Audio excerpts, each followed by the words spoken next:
asa digny abonné ny page dia araha vidéo fa misy anatra ho anareo ireo.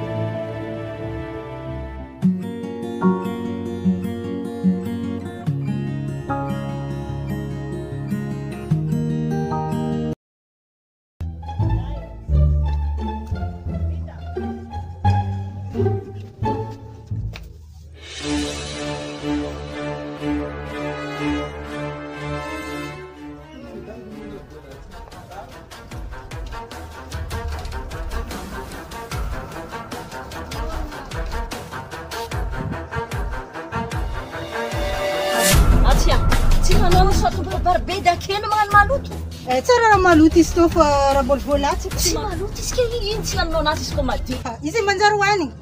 Madame hoe anao raha mitady problème hoe. Tsy dininao mihitsy zany hoe akoho mandeha keo amin'ny tenao maloto io. Ya. Dia tsy mba hiteritinao hoe akoho reny mihinana an'io dia mandeha an-dragnon'olona dia mandeha andeha lasety nanan'olo hanigny.